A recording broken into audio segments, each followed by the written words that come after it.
Hi guys, today I'm going to show you another easy way to propagate your native beehives.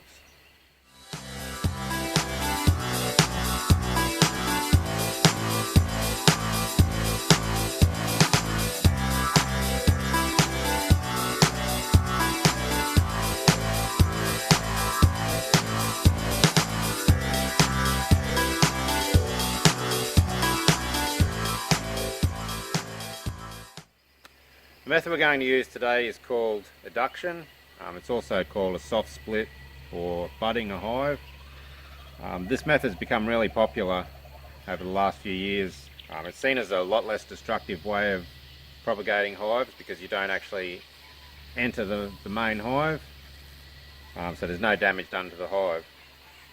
The basics of it are that we attach a small box. For this we'll just use the bottom part of a standard hive box.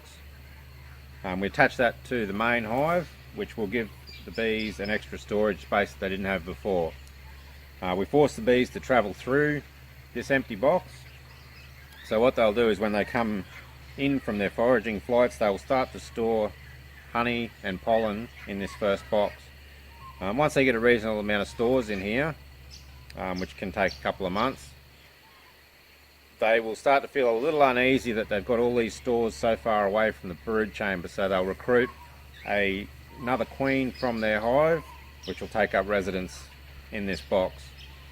Once that happens, then we can disconnect the two hives and this becomes a functioning hive in its own right. There's a few things that we need to do to make it successful. We need to have a tube that will attach the box to the hive. For this we're just using clear PVC. You can use polythene irrigation pipe.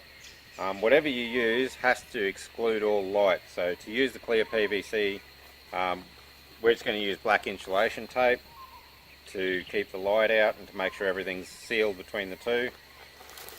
I've also made up a little plate that will screw to the main hive, just for the clear PVC to fit into, to just make the sealed entrance between the two hives. We also get a piece of clear plastic cut to the same size as the hive box, and what that does is it just makes the chamber that you're giving the bees, it just means that that'll be a small chamber. If you overwhelm them with too big of a chamber, or if you tried to use the entire hive box and gave them double the space, it might be too much for them and they may just totally ignore it and they'll just travel through and go straight back to the main hive. So we separate that just to give them a smaller chamber. So I'll start by attaching the plate to the hive.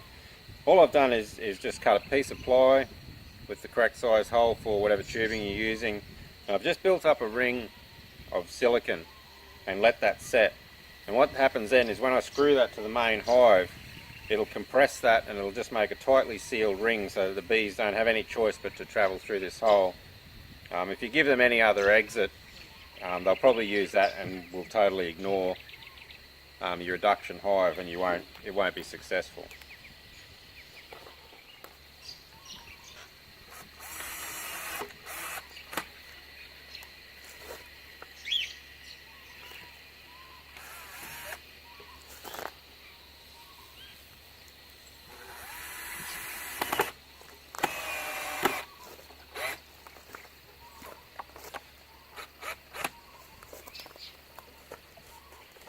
So we just make sure that that's compressed enough against the hive that there's no gaps. It also will keep any pests and that out as well while the process is going on.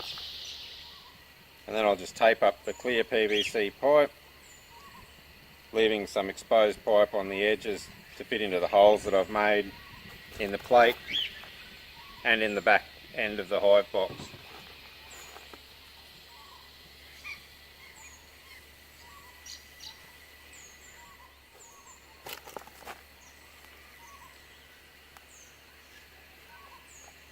A nice firm fit in there.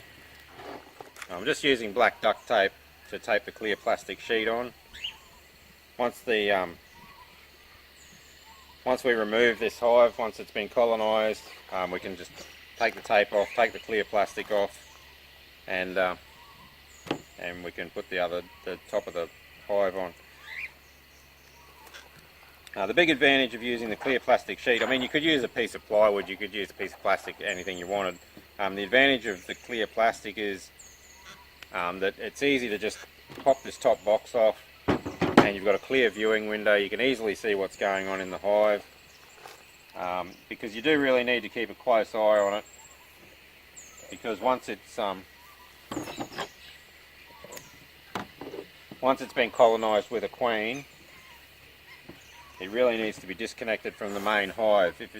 If this hive becomes too strong and it's still connected to the mother hive, they can actually fight, and this hive will probably be the one that gets destroyed. So what we end up with is half a box that's totally sealed on the top. No pests can get in, no bees can get out. Entrance hole at the front and the hole at the back to attach to the tubing. I don't know if you can see, there's a few foragers starting to hang around. Their entrance is looking a bit different, so they're a little bit confused. It may take them a little while to find the new entrance hole, but they do work it out pretty quick.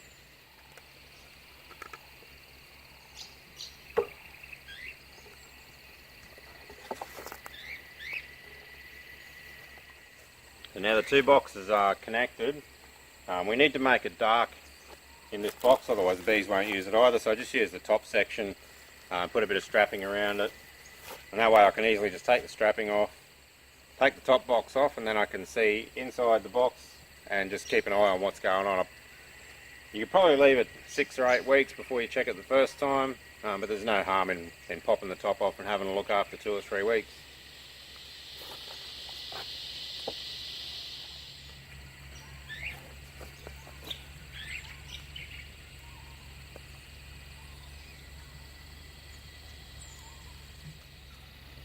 I also have a couple of longer screws that I'll just throw through this ply shelf just to sort of keep the hive from moving. And I might put a few more wraps of tape around the PVC in the back, just to make sure there's no light getting in and no chance of any pests getting in.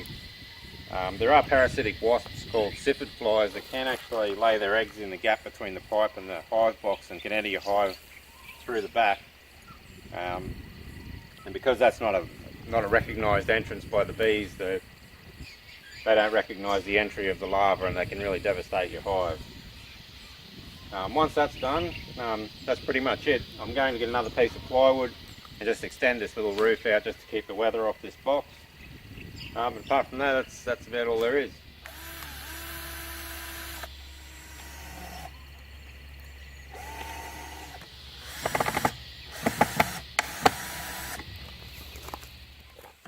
If you want to ensure that it is totally dark inside, you can easily just tape the two together. Just run a strip of duct tape or insulation tape around the join. Just means you'll have to peel that off when time comes to check on the hive, but it'll just ensure that everything's nice and dark in there, because if it's not dark, they won't recognise it as part of their hive, and they probably won't build in there. We started another eduction hive exactly the same as this 6 weeks ago, and we went and checked it a couple of days ago, and as you can see, they've built quite a lot of honey pots and pollen pots already. They've got a really thick entrance tube, if you can see that at the front of the hive, and they're doing really well. We'll go back and check on those in a couple of weeks, but so far it's looking really good. So that's about all there is to doing an eduction on a native beehive. The only things you really have to watch out for are just make sure that the original hive is nice and strong to begin with. I know there's no damage done to the hive, but there is still a toll taken on that hive. The bees are depositing stores and supplies in a new area that they would normally take back to the main hive, so that's food and supplies that hive doesn't have, so it does take a toll, even though you're not doing any physical damage. Make sure the connection tube is as short as possible and keep everything dark and everything sealed. Apart from that, the bees will do all the work themselves. Yeah, that's all you really have to do, and keep an close eye on it. Once you see that queen in there and laying brood, that's, you can then separate the two hives because there's no more needed from the mother hive. We'll leave these bees settle down for half an hour or so, and we'll come back and we'll just check to make sure they've found their new entrance and are travelling in and out. It's been about half an hour now since we connected the eduction hive up.